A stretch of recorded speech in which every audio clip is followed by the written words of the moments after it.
Enquanto você ouve suas músicas e podcasts favoritos, deixa eu te perguntar, você já sabe da novidade do ano? Chegou a nova Fiat Titano. A nova picape da Fiat faz bonito nos terrenos mais desafiadores. Performance com motor turbo diesel 4x4 e câmera 360 graus off-road, que ajudam você a ultrapassar qualquer obstáculo. Sem falar que ela tem a maior caçamba da categoria. Tá esperando o que para conhecer? Nova Fiat Titano, chegou a sua vez de fazer história. Paz no trânsito começa por você. Today on CityCast Boise, the Harris Ranch development has been in progress for nearly 2 decades. Why does this area keep making the news? As Idaho Statesman reporter Nick Rosenberger explains, part of it has to do with a let growth pay for growth strategy that has some residents feeling overtaxed. Nick gets us up to speed on a lawsuit over those taxes. Plus, we chat about some very high price tags on new homes there. It's Monday, July 8th. I'm Lindsay Van Allen, and this is what Boise's talking about. Where is Harris Ranch? And maybe, what is the history behind the area and this development? So Harris Ranch is pretty southeast Boise. It's kind of the southeastern edge of the city. You'll know it if you've ever been to Marion Williams Park or the Shakespeare Festival. That's in Harris Ranch these days. Mm-hmm. And it used to be cattle ranching land that the Harris family owned years ago, and they decided that to get out of the business and that the land would be better used for developing into homes and that kind of thing. And so over the last, I believe, 18, 19, 20 years or so, developers have kind of been building the area up. It's a master planned community, which is a bit different from other parts of the city. So if you think about like the bench, that's kind of been built up over a very long time, kind of in bursts and starts, and a master plan community, for comparison, is kind of planned from the get-go. So the streets are all planned a certain way, the houses kind of look a certain way or kind of follow like a regular pattern. And so it's kind of this kind of like separate area of Boise that's kind of developing differently from other parts of the city. Nick, I have to ask you, 20 years is a long time. 2 decades is a long time for construction. So why is it taking so long? Why is this development being stretched over decades? The easiest answer is just that it's a massive project. I was chatting with Doug Fowler, who's the president of Barber Valley Development, and he's really led the development over the last 2 decades of the area. And he was telling me that it's about $767 million that they put into the area. And at the end, it's supposed to have around 2,600 homes, which is a pretty significant number. And just building everything out, they had to build all the roads, the roundabouts, the sewer. It's just a very large project. And it's I think taken a very long time for it to get done, simply because of that. And because there's so many, I guess, intricacies of having a master planned community like this. Yeah. And when you put it in perspective like that, that's like building a small town almost. Yeah, pretty much. There's definitely towns in Idaho that are smaller than 2,600 homes. So yes. Yeah. Is more housing being proposed and developed in the area? So there's definitely a bunch of projects going on. I will say it's getting nearer to getting finished. I think Fowler told me, it's like maybe 5 to 7 years away from being done. So, about 2/3 of the way done, but there's still a lot of homes that are on the way. I think there's about 600 in the works right now. Oh, wow. Which is pretty significant. You've got some condos, you've got some apartments that just finished, and then more single family homes and kind of different offerings that are coming online. Nick, you wrote about how some necessities like grocery stores aren't necessarily readily accessible for people in Harris Ranch. For instance, you wrote the closest grocery store is a 45-minute walk away. Are there any plans to change that? Yeah. So a few years back, I believe in 2017 or so, Albertsons actually submitted an application to build a grocery store out there. And that would be on the corner of Park Center Boulevard and Warm Springs Avenue, which is currently just a vacant piece of land right now. We don't really know what the plans are right now for that grocery store. I reached out to Albertsons and I didn't hear anything back. They were approved for a 2-year time extension to build that grocery store after it was approved. But that time extension expired in May. So if they wanted to build on a grocery store on that piece of land, they'd kind of have to go through the whole development process again. They still own the land. So I'm not, it could totally happen. Yeah. I think my own assumption is that the whole Albertsons merger happening right now, it would be kind of an interesting time to build a grocery store. But yes, it's definitely, kind of a hassle to have to drive, across the bridge to the nearest Albertsons, or if you're walking, it's 45 minutes is definitely a bit of a walk to just get some milk and eggs for your kids or something. Okay. And the reason Harris Ranch has been in the news fairly often, it just kind of pops up every so often, is that the Harris Ranch residents have a really unique property tax situation. And they fall under the Harris Ranch Community Infrastructure District. How does that infrastructure district work? Yeah. So the infrastructure district, it's kind of a complicated thing. To break it down as easily as possible, it's basically just this special taxing district that homeowners within the district basically pay more in taxes for infrastructure improvements. So like roads or roundabouts, sewer, parks, that sort of thing. So two residents have kind of been leading that whole legal challenge to the infrastructure district. And like right across from their house, like neighbors aren't in the infrastructure district and pay like 40% less in taxes. So it can seem kind of unfair in that way. A district judge already ruled against them and in favor of the taxing district, and the homeowners appealed that. So it's now at the Supreme Court. So we're waiting to see what happens with that. Not sure which way it's going to rule, but as this thing has been kind of steeping, as the lawsuit's been rolling along, it has prevented some infrastructure improvements, which some people are pretty upset about.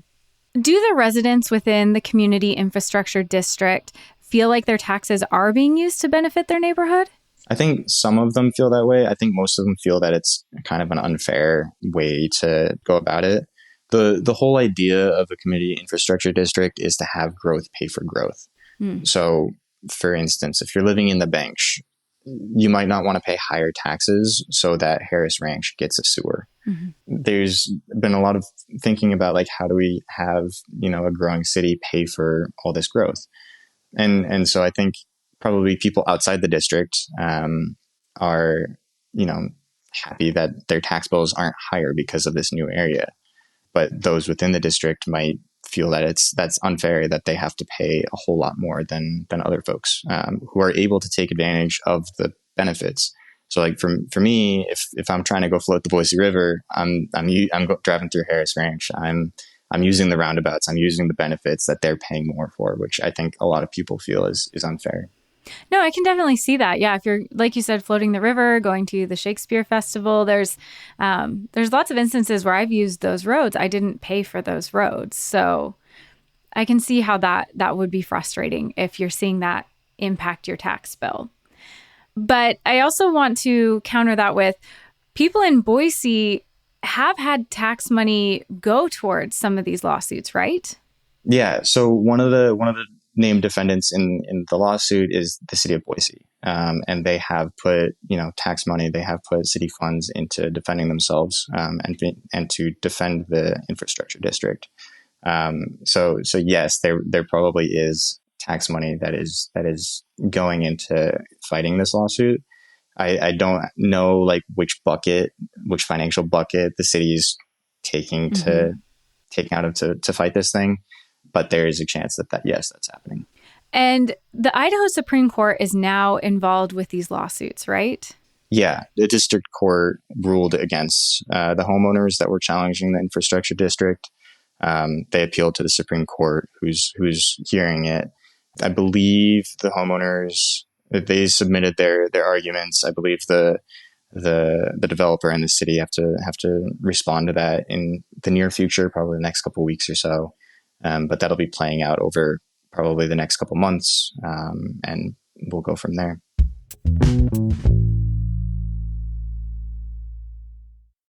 Quer desenvolver os talentos da sua equipe e potencializar os resultados da sua empresa? Conte com a expertise do atendimento corporativo do Senac São Paulo, que já capacitou mais de 1 milhão de pessoas e profissionais de instituições públicas, privadas e terceiro setor. Construa uma equipe altamente motivada e capacitada e destaque-se no mercado. Entre em contato, acesse sp.senac.br/corporativo e saiba mais. Quer saber? Senac. Nick, there have been some new development projects proposed in Harris Ranch that could add some third spaces to the development and, businesses, other facilities. What kind of development has been proposed?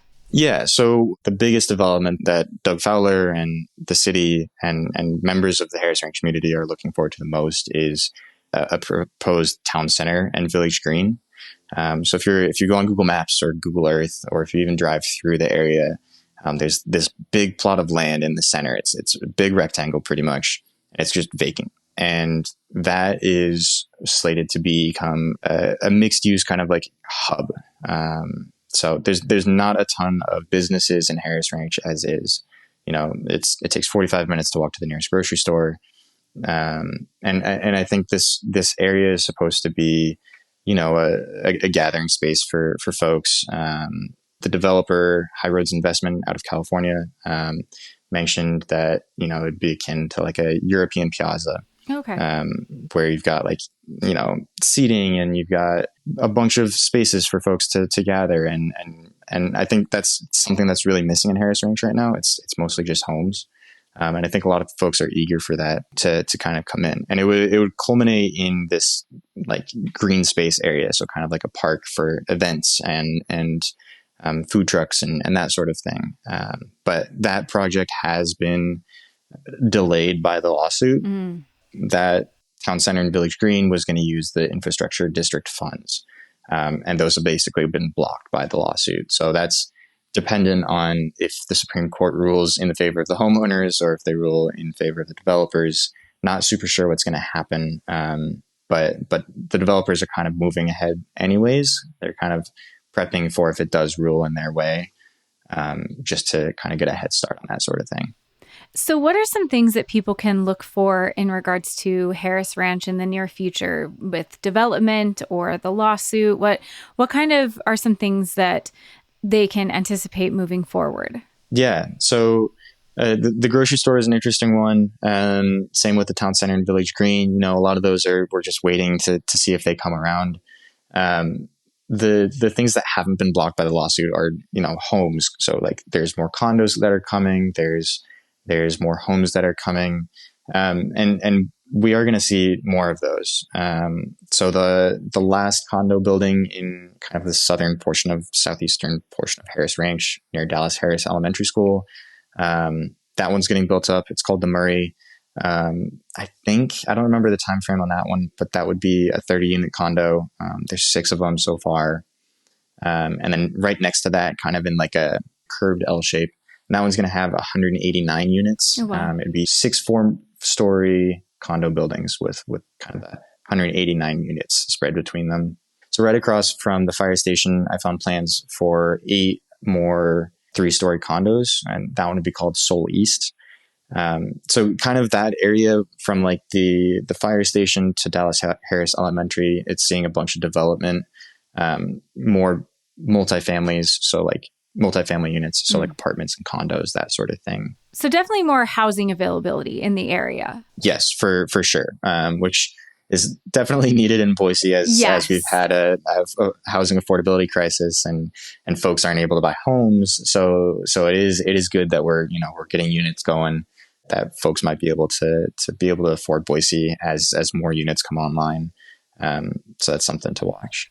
Do you know if there's, I know like every condo, every townhome is going to be different. Is there kind of a price point range in the area that people could anticipate? That's a good question. I'm not sure for the ones that are currently getting built or planned, but I do know that looking at Zillow or Redfin, most single family homes in Harris Ranch run from about $700,000 to $1 million, which is a bit steep for some areas, but honestly, it's kind of the environment we're living in where we're seeing just really expensive homes. Yeah, might be more of the new norm. Yeah. Until more homes come online, until interest rates come down, it's going to be a bit hard for folks to buy a home. Yeah. Well, thank you so much, Nick. Thank you for all of this information and really breaking down what is going on with Harris Ranch. Yeah, absolutely. Thanks for having me, guys.